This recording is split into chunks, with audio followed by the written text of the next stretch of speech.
Good day. I'm Teresa Fredericks from Growing Businesses Using Projects, bringing you yet another video, this time on Microsoft Excel. We are mimicking MS Project, from interim project information through Gantt Chart to resource sheet.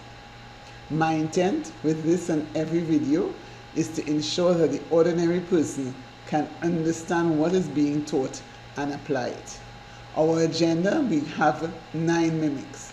The first one, we're going to be building the task list according to the WBS format, as can be done in MS Project. The second one, we're going to be using only the start date of the project to get the start and end dates of all tasks.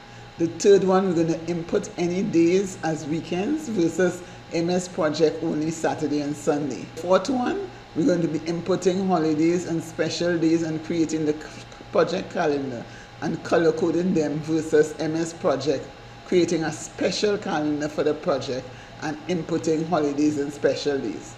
Fifth one, we're going to be setting up the project timeline. Sixth, we're going to be creating a dynamic Gantt chart. Seventh, we're going to be setting up the resource sheet and entering resource information. Eighth, we're going to be using Excel properties to input data on the project as done in MS Project. And 9, we're going to use a data sheet to capture and store all information on the project that will normally be done in MS Project options. Now let's look at our first mimic, building a task list according to the WBS format. I have set it up. This is the column that is going to be used to determine the predecessor. This is the WBS code. Now I am only using one part of the project, which is planning, but this is the corporate sports day summary task. As in project, you get a summary task. So I have put up, this is a project summary task, and planning is the first sub-deliverable. So that's seeing that planning is 1-1. Every one of its parts going to be taking that numbering. So you have 1-1 to 111. How do we get the indent? We stick on planning because planning is now under this summary task that is the whole project. You just go into home and you go to indent and you indent. So it comes under this summary task that represents the whole project. And the tasks that are under planning, to get that indentation, you just indent it now. So it is under planning, just as it will be in MS Project. So that's our first mimic. Now in MS Project, when you put automatic scheduling and you put in the start date, it is able to calculate all the subsequent dates. With Excel, if you have the start date of each task, you are able to use one formula and you get the finish dates of all the tasks. However, if all you have, as in this project, is the start date of the project, you have to do a little more work. So the first thing we have to do is to get a table for the holidays and special days where there will be no work on the project. So I have put all the holidays between now and the 1st of August, which I believe is going to be the duration of the project. And I'm going to make a table. So I block everything. I go to Insert. I go to Table. A dialog box will come and ask me if there's heading. I say yes. And a table is created. Now I'm going to go to Table Name. And right here, I'm going to name the table Holidays.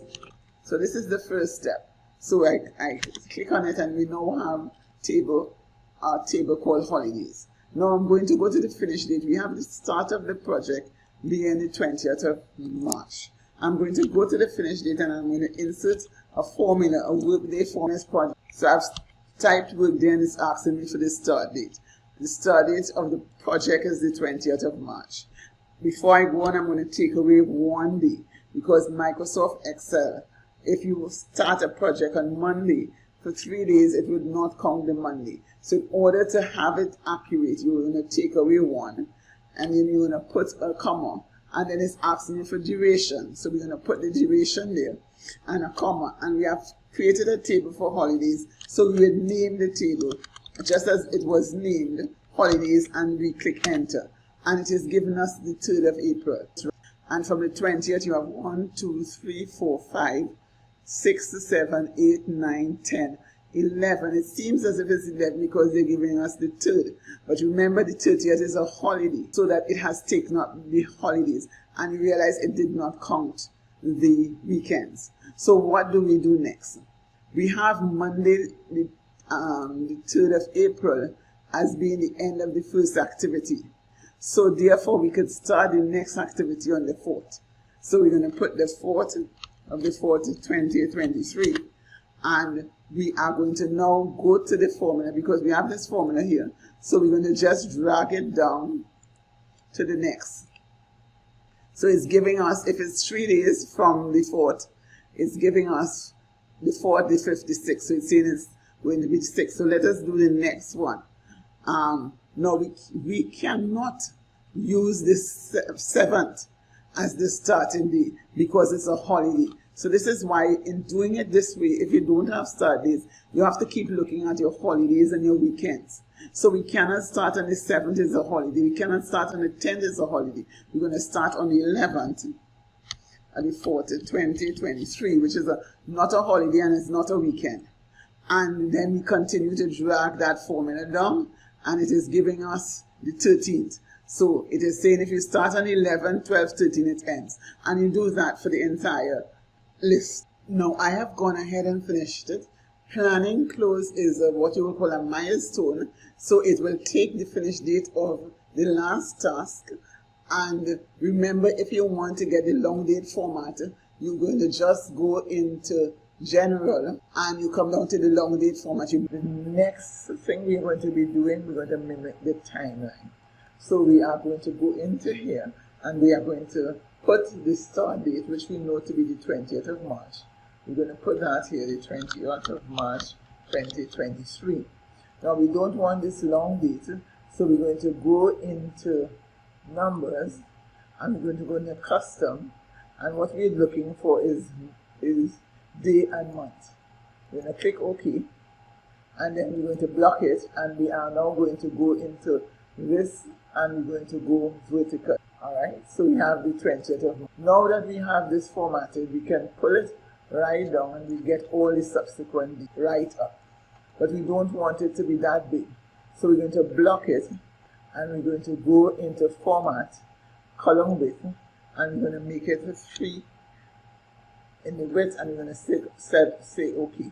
Alright, so we now have the dates set up to the end of the project. Now we want to know what day of the week is that. So we're going to go into here and we're going to go into function, and we are going to go into date and time, and then we're going to come down to weekday, and we're going to click OK. And this box is going to come up and it's asking us for the date we are trying to investigate. So we're going to click here and we're going to click OK. And it comes up with a 2, but dates are stored in numbers, as numbers in Excel. So you go back into numbers, you go into custom, move to general, and what you're trying to get is DDD. You click DDD and you get OK. And what it is telling me here is a Monday. So again, we want it vertical. So we're going to rotate it up. Alright. And now we're going to pull right through. And you're going to get all the days of the week. So that gives us our timeline. Now we're going to use conditional formatting to get the week ends. So we're going to block the whole area, and we're going to go into conditional formatting, new rule. We're going to use a formula, and the formula is equal to weekday, open brackets, and we're going to take this comma, then we're going to put 2 close brackets, and we're going to see if that is more than 5.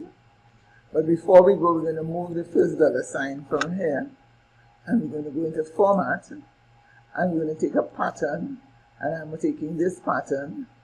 We're going to click OK, and you realize Saturdays and Sundays are automatically in. So that is how you get the Saturday and Sunday using that formula. I'll leave it open so that you can see. Mimic number 4 was inputting holidays and special days and creating the project calendar and color coding it. Now we have the holidays listed here, and what we're going to do is input it into this calendar. This calendar we are creating is really the project calendar because it will have everything specific to the project in it. Now, okay, so we are going to again block the whole area. I'm going to go into conditional formatting, new rule, use a formula, and the formula we're going to use is a match formula. So we're going to say match, and we are going to use this date. We're going to put a comma, then we're going to block all the holidays. So we bring in the holidays into the formula, comma, and then we put a 0 and we close brackets. But before we go on, we're going to move this first $sign so that it can spread, the formula can spread throughout the table. Then we're going to go to format, and then we're going to go and we're going to choose a different pattern for the holidays. Click OK, OK, and the holidays are now in. For instance, the 30th of March is Spiritual Baptist Day. That is how. Our next step is to create the dynamic Gantt chart. So we're going to block the whole area again. And I want you to stick around because I have a 10-minute for you.